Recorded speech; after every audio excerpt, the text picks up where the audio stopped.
What happens when the life of a child gets turned upside down, when all she knows and loves vanishes? Her only living parent fails to arrive at home. She is utterly alone. The enemy slinks throughout the town. But who is her enemy? Whom should she trust? How will she keep going? Her survival depends on trusting someone, but who? On September 1st, 1939, the Nazis invade Poland. Many intellectuals, politicians, and religious leaders find themselves in work camps or facing death. Many children face separation from parents. As a Pole, the Nazis consider you less than human. They are the wolf, you are the prey. In Anna and the Swallow Man, Anna realizes her survival depends on understanding the strangers around her. She uses her ability to translate the unfamiliar phrase of each human being using her full multilingual range of vocabulary. In other words, she reads people. Her father, unbeknownst to him, has gifted her with an innate ability to read people, and her survival depends on this.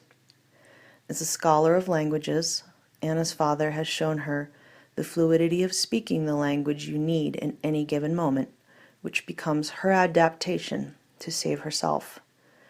He advises her to choose amongst a multitude of languages, make something new for yourself, and Anna must, for survival depends on her choices.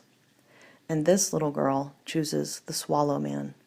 She intrinsically trusts the man who speaks to birds. Though she loses her father, she will astutely remember his words when she needs them most. His words of, "Men who try to understand the world without the help of children are like men who try to bake bread without the help of yeast," will whisper deep inside Anna as she seeks to prove to the Swallow Man that he needs her as much as she needs him. Their need for each other reveals that human beings fundamentally desire a sense of family and community. Family and community which offers support, friendship, love, and sounding boards for truths that need to be told and heard. And as Anna soon discovers, family need not be traditional, and children, whether in a time of war or in the culture of 2016, need the emotional bonds family and community provide so they can flourish and survive.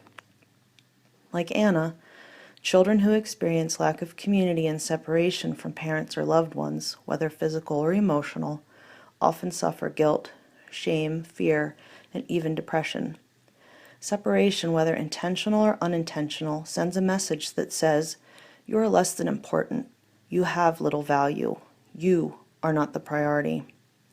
Many children in war-torn 1939 Poland found this their stark reality, yet children all over the world in 2016 find this also true. They live in their own war zones, filled with lack of supervision, inadequate food, clothing, shelter, and often physical and emotional abuse. Their sense of security and identity is as violated as Anna's. These children need their own Swallow Man. They need to know they are important, that they have value. They are the priority.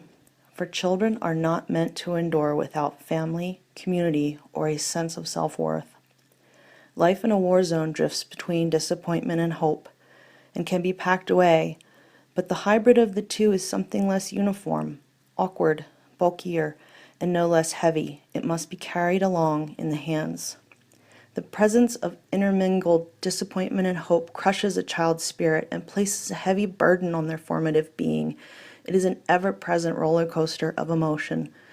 Children facing separation or abandonment are like Anna in the boat being pushed back and forth in a swift, shifting current.